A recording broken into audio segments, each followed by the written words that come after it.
Okay, so there's a creator on YouTube named Conjure Queen, and I'm actually doing the video that she has up recently.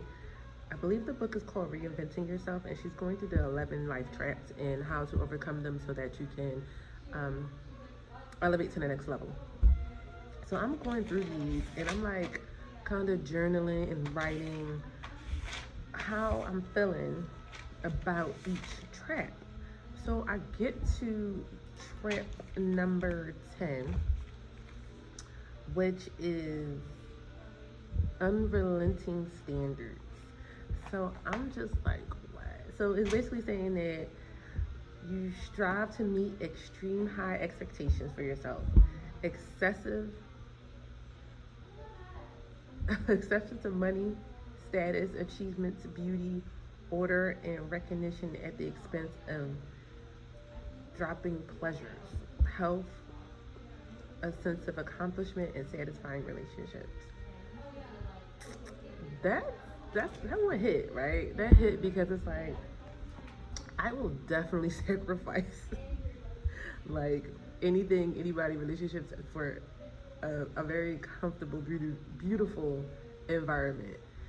And it also mentioned that I might sometimes apply those standards to others, which can lead to me being very judgmental. So like it's so, but that's good to know. Like it's just something that I have to overcome, and the fact that I've already found it and I'm working on it is something I already kind of knew, but I didn't really have the verbiage for it. But I love that I learned it about myself, and I recently, like, honestly, I just let all this materialism go. All of it is consumerism. All of it is, it's not going to satisfy you. That's what I learned. That's what they mean by it's lonely at the top. It's lonely because it's not going to fulfill your needs. You're not going to get what you need in life, spiritually, emotionally, through tangible items. They come and go. So just story time to kind of make sense of this and how I realized this like a year ago. There was this guy that I know, and he pretty much told me to come past this house that he was gutting out. The person ended up going into a nursing home, so he had to gut and clean the house. So he allowed me to come over and pretty much take what I wanted, which was great because I have a house and I'm very like old school traditional, and I love antique old quality things. Like they don't make stuff like they used to, and everything now is like so fake and plastic and it doesn't last long, where it's like stuff from back in the day lasts forever, like forever. So he allowed me to come over and get these things, and I'm going through the house. This person was an older male. This was a huge, nice 6-bedroom house, like a mini mansion. He had stuff all over the place, money all over the place. So many different items, like the stuff I grew up with that my nana had, and just really quality good stuff. And I asked him about the person, and he said he was I think he was a chef back in the day, and my great grandfather was a chef. And what that did, it was allowed them to make good quality money working around wealthy people, getting information, knowledge, and they were able to apply that while also being able to buy homes like this beautiful 6-bedroom house for very cheap. So it allowed them to create generational wealth. And it's so unfortunate that this was like not going back to his family, but it was going to be taken by a nursing home. But anyway, the house was beautiful. It had so many nice stuff in there. And I went in there and I got a few things, like a really nice iron table, a lot of stuff, right?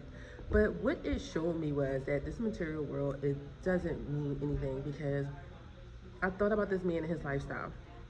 He spent the last, let's say 50, 60 years building wealth, buying items, filling his home, this beautiful large home, filling it with so much stuff.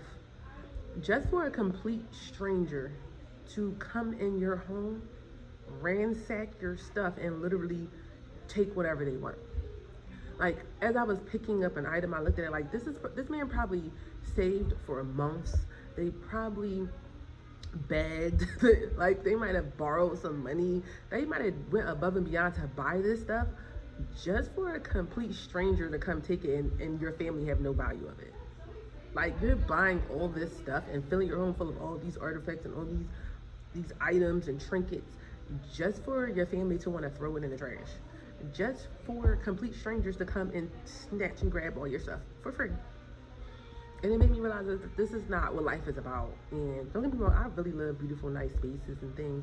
And anything beautiful is amazing. And I like a nice aesthetic and a nice environment. But I gotta work on that.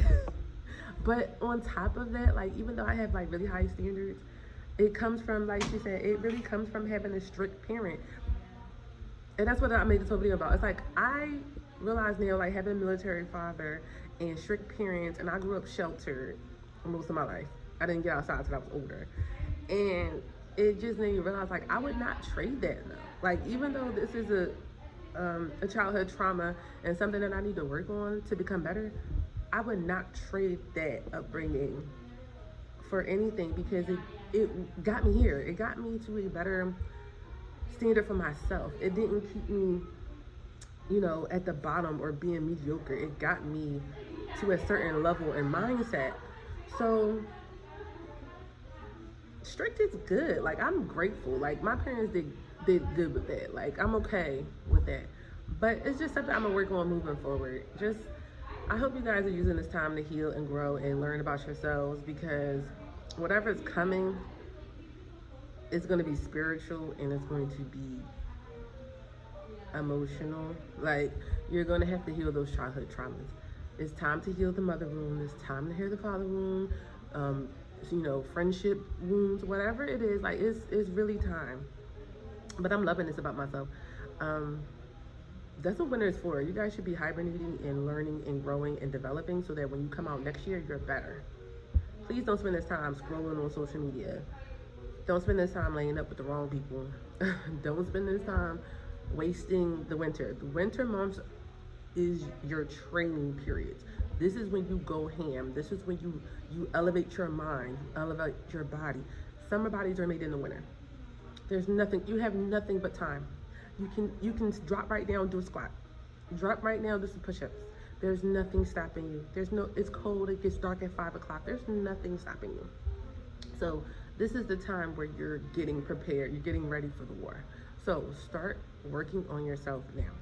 Because I am in, that was a little, you know, kick in the stomach, I guess. But I'm loving this growth. Like, I think it looks good on me. So, yeah, do your work, guys. Remember, eat your vegetables, drink your water, and mind your business.